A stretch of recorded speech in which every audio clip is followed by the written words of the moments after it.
Hey everyone, welcome back to Nobody Taught Me This. Today I want to talk about basically like money, mindset, and travel, and kind of how that all played a role in my life, and hopefully gives you a little insight about how making some of your dreams come true could be just around money and mindset. So, something we were always told as kids to chase, but never really understood was money. And for me, money growing up was all about saving, like save, save, save, save. And don't buy anything until you save enough money for that thing. And I'm growing up and being younger, it made sense. If like you want a pair of shoes, you save your allowance, or you like when in high school I was working, so save enough money to buy that pair of shoes you want or backpack or whatever. So those things made sense, but as I got older, it didn't make as much sense because like if you want to buy a car, uh you can't always afford it, or you might save till you can afford it, but that took you 3 to 5 years, and now that car is more expensive than it was 3 to 5 years ago. So it was really hard as I got into like my early 20s to understand money. And especially because there was a lot of mixed messages growing up, like, uh, as long as you work hard, you'll make money. And I saw my parents working really hard throughout their lives, but still felt it still felt like there was a struggle, like it was never enough, for like we were always kind of um yeah, just there was never enough. There was always kind of this lack, right? This lack mindset. And when I think I told you in like one of the first videos, is it was always this mindset of save for retirement. So growing up, it was never kind of like live for today, live for the present. It was save for retirement, and then you can kind of do all the things you want. And I did that as I was growing up. I did everything that I thought was right. I saved my money. I got a job that, like paid for my health care and 401k, and I put money in my 401k, and again, I was young. I was like in my 20s. And the the and so everything I was saving essentially was like retirement. And then I'd have a savings account which was making no money, save if any of you have money in a savings account, a lot of them make like 0.0001%. So yeah, but I was saving enough at the time when I was younger that I did have a little bit of money saved. And one thing I one thing I well, shoot. Okay. So one thing I did that was like I'm super grateful for is the book Rich Dad Poor Dad came into my life probably around my early 20s.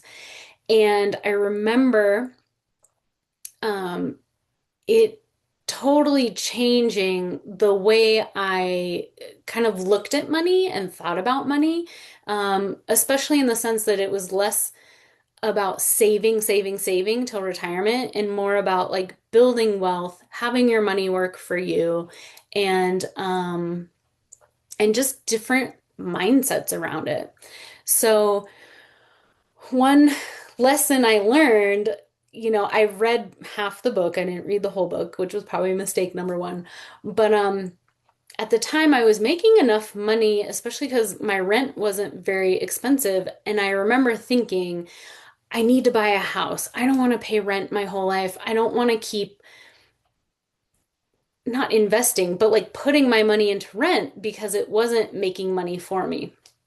So the next logical thing in my mind was I need to buy a house, especially because as I was growing up, it was, you know, get a job, buy a house, have a family, retire. So I'm like, okay, I'm gonna buy a house because then I'm putting my money into an investment and not just throwing it away in rent. Well, I bought a house. I made it happen and it was going okay until it wasn't. So I started becoming what they call house poor.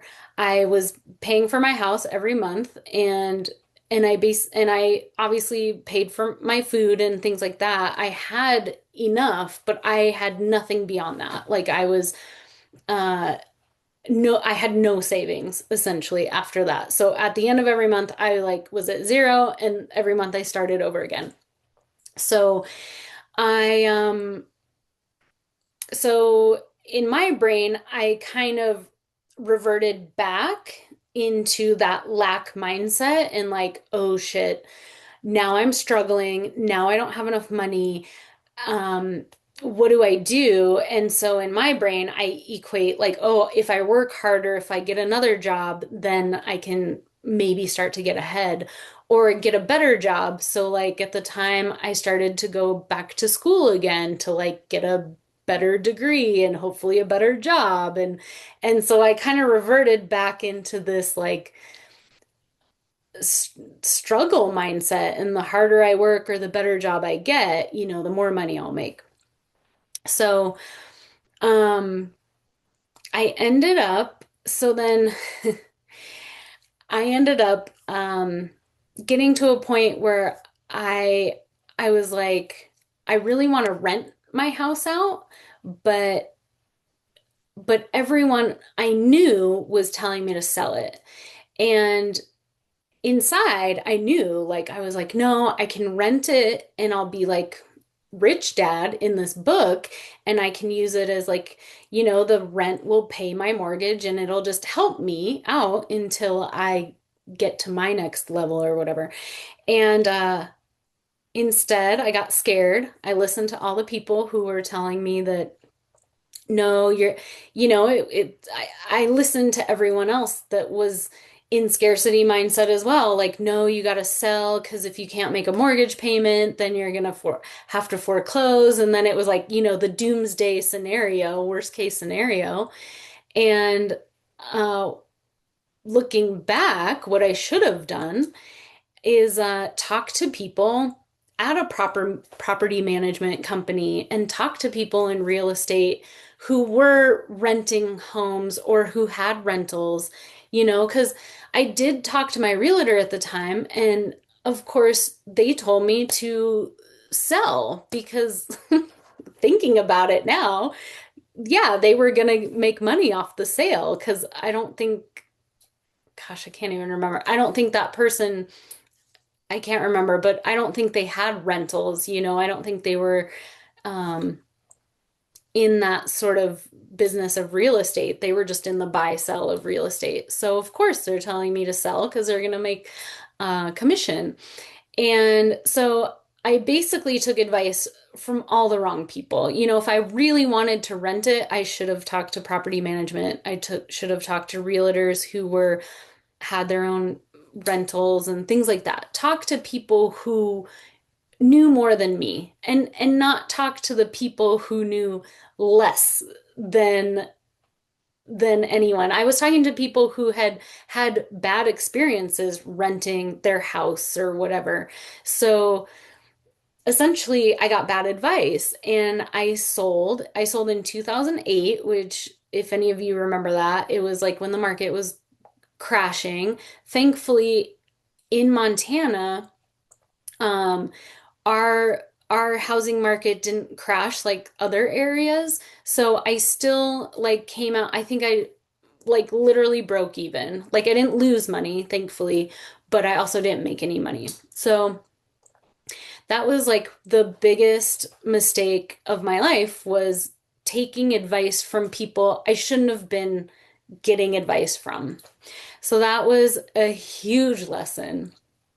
And then moving forward, I sold my house. I eventually moved to Jackson, Wyoming. And all of a sudden, I'm surrounded by a lot of people who are traveling. And the the mindset around travel was so much different because now I'm not working with people who work 9 to 5 and have 2 weeks off a year, and they, only get 2 weeks off so they can only pick like one place to go every year. I was working with people who got sometimes, 4 to 6 weeks off every shoulder season. So they were able to like go to different countries and like actually stay in countries for a month or 6 weeks or 2 months. And so the mindset around travel, especially, was totally different than what I was familiar with. So, um, I started to learn from them, from these people I was working with. You basically work your butt off all season, save all your money, and then you use that money to travel. And then the next season you work really hard, and then the next off season you travel again. And once I got really good at it, I also got good at saving money on the side so that when I came back from off season, when I came back from traveling, I wasn't at zero again. I actually still had money going into the next season and the next season and starting to build a savings. And with that money, instead of putting it in a savings account that's making 0.0001%, I would usually try to save a chunk and then put it in a CD, which usually made a little bit more. But for a while there, I wanted it to still be accessible. So with CDs, you can get it out in 6 months or you can get it out in a year. Um, just in case one of my travels took a little bit more money than I expected. But what I started to learn when I started traveling, especially the difference between me and my seasonal coworkers and friends and my friends back home or people I knew who were working that 9 to 5 job, um, the mindset around it, I keep running into people who say, like, I'm like, hey, do you want to go to such and such a place? And they say, I can't afford it.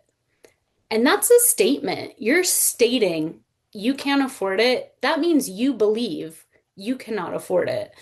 And I started to learn, especially in my own self, instead of saying I can't afford it, was learning how to say, how can I afford it? Because then it's a question. Then it leaves it open to possibility and options, and really started to change my mindset of money and not making it like, oh, I can't do it. It's like, how can I do it? How can I make it happen? And that's when, you know, again, like I said, money and options and opportunities started opening up for me because I was learning better ways to save, better ways to invest, and ways to travel.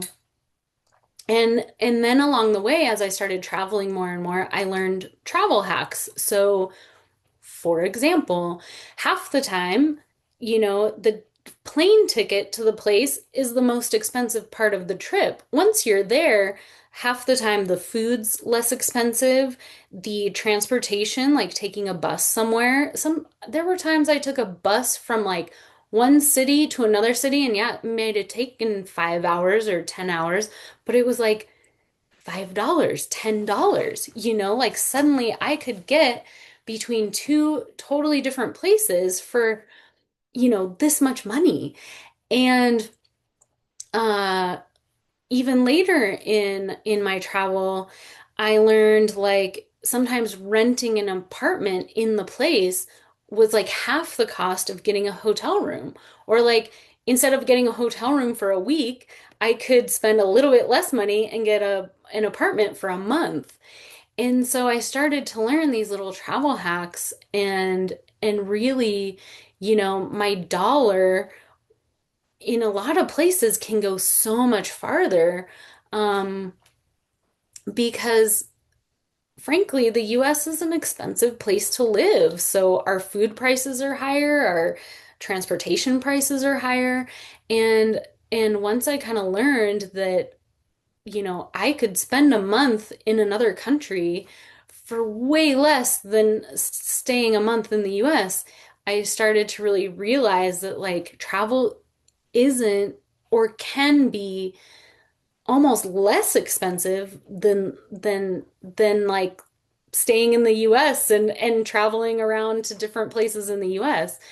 And so again, I started telling myself like instead of I can't afford travel, how can I afford it? And also with that change of mindset of how can I afford it, I also started changing, well, traveling between seasons and stuff started changing this like instead of waiting for retirement, like let's do this now because retirement might not come.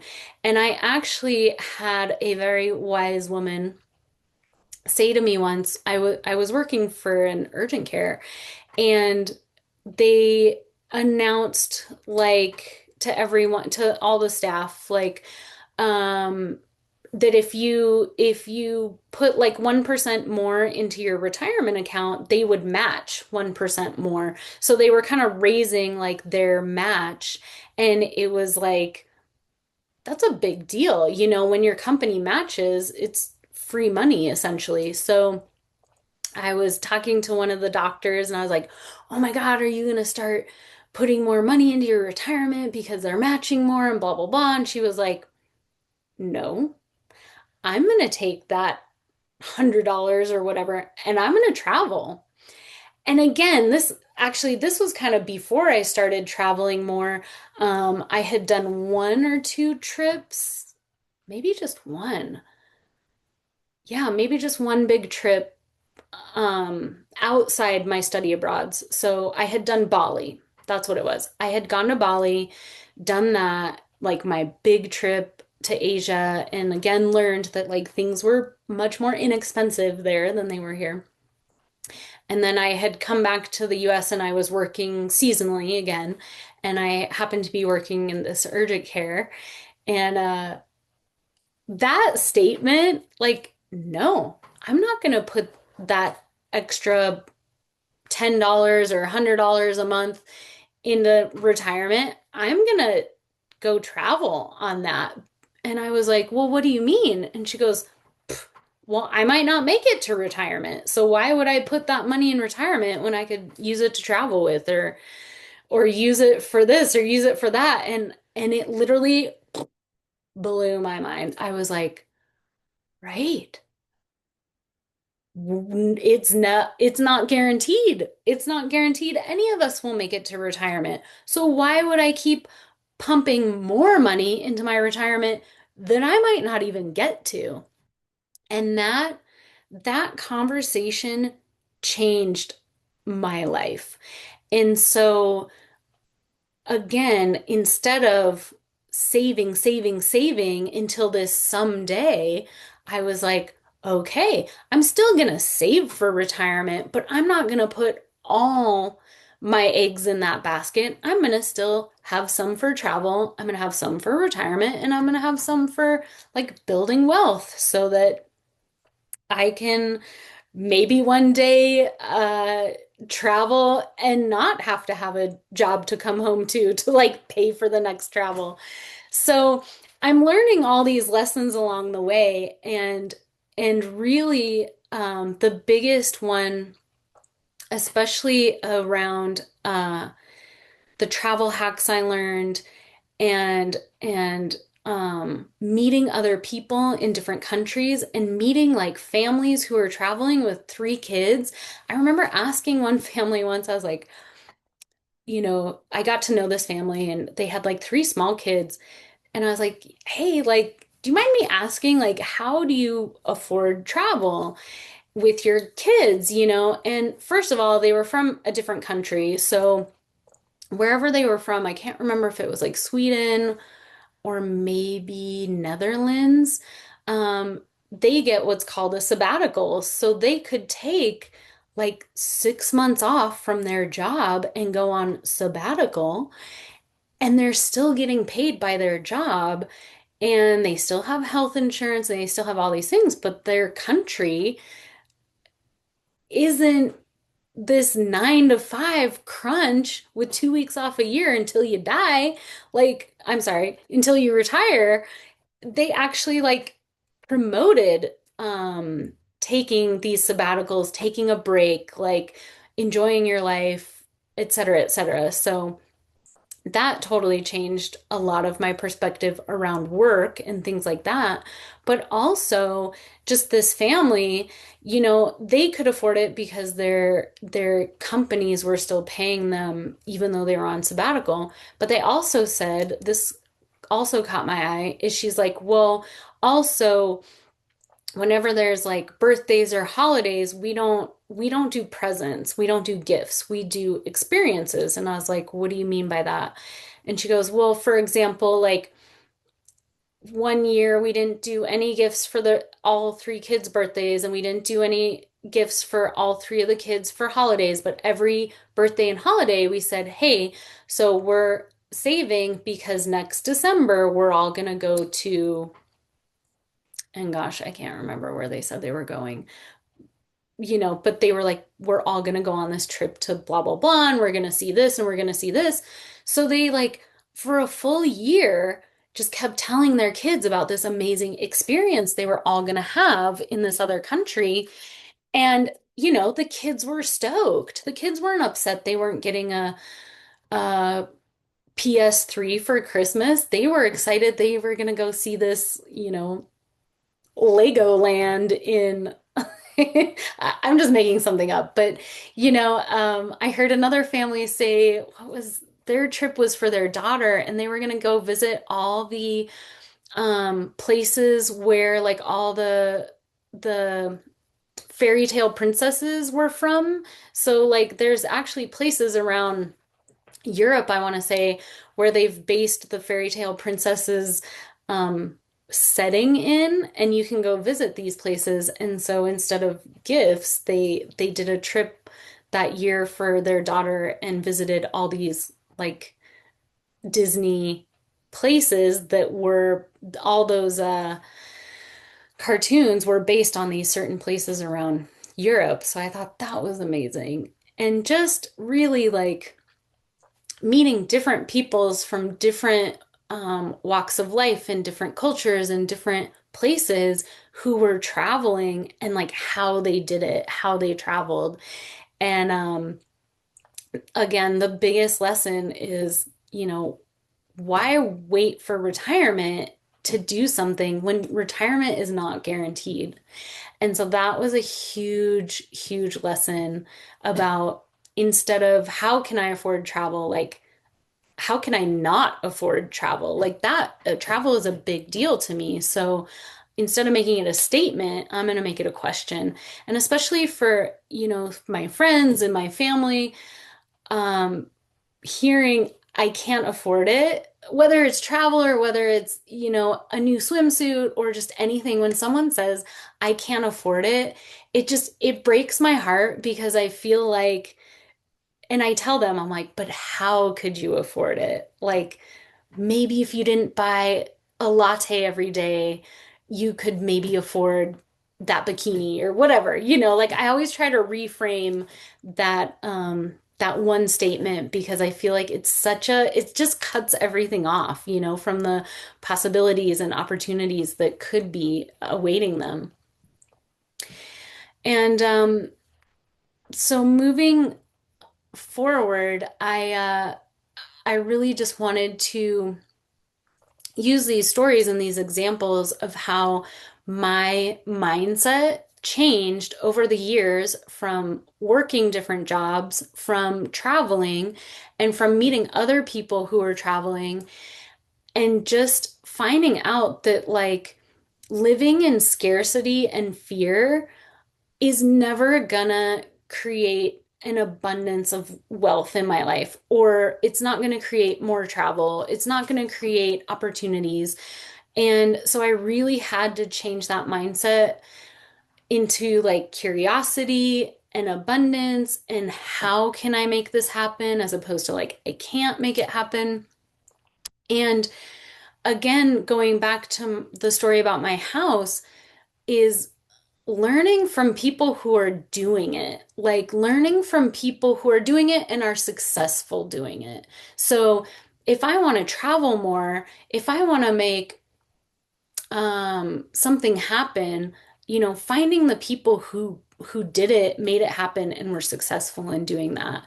And so that's another mindset shift that I've really tried to like take on, learning from the experts. And then the curiosity and just taking calculated risks, like um I finally did finish reading Rich Dad Poor Dad, and just a lot of it's mindset, and a lot of it too is just taking small calculated risks. Like I think one thing they say in the book is like, if you only have $1,000, don't put $1,000 in the stock market, because if you lose that $1,000 and you can't feed yourself, like you don't do that. Like instead, make sure you have enough money to like feed yourself, clothe yourself, shelter yourself, all those things. Make sure like that's taken care of. And then say you have a little bit left over that you can afford to lose, then, you know, put that in the stock market, put it here, put it there. Ask people who know about the stock market what to invest in. Don't ask your Uncle Joe who like lost all his money in the Enron incident. I don't know if any of you are old enough to know about Enron, but I know like my parents lost money in Enron. And, so just really asking people who are successful in their industry, whether, and especially around money, it's like always go to the person who knows what they're doing. Don't ask for advice from people who have had a bad experience and then never tried again. And just also, savings alone is not gonna create the dream life you want. Savings is not going to create um, that big, beautiful home you've been dreaming of your whole life. First of all, if you ever say, I can't afford my dream home, no offense, but you're never going to afford your dream home. You have to change that to how can I afford this dream home? And then get to work on how you can make it happen, and taking small calculated risks until those small calculated risks have like afforded you this big beautiful dream home. And the last thing, the one thing I want to close on is just waiting for someday. I've met so many people who have so many stories of like a family member, a friend, an idol, someone they looked up to, a mentor who had this big dream, or this big, even not this big dream, but just they always wanted to see Egypt and the pyramids. And they kept saying, well, someday I'll do it, someday I'll do it. And I even have close family members who have said for their whole life, someday I'm gonna go here. And now it's like they're retired, they're older, they don't get around as well, and that some days may not happen because they kept putting it off, kept putting it off, kept putting it off, and kept telling themselves, I can't afford it, I can't afford it, I can't afford it. Maybe someday I'll afford it. And now some days come and they can't walk to the pyramids. And it just makes me really sad when I hear that statement. And I just wanted to really kind of piece together how I got to where I am because I had to make a lot of mindset shifts in my life regarding money and opportunities. And so, yeah, please, please don't wait for someday. Please do what you want to do now, and or start building towards that like as quickly as you can and talk to people who can help you build to that as quickly as you can. So, that's all I have for today. I hope you have a good one.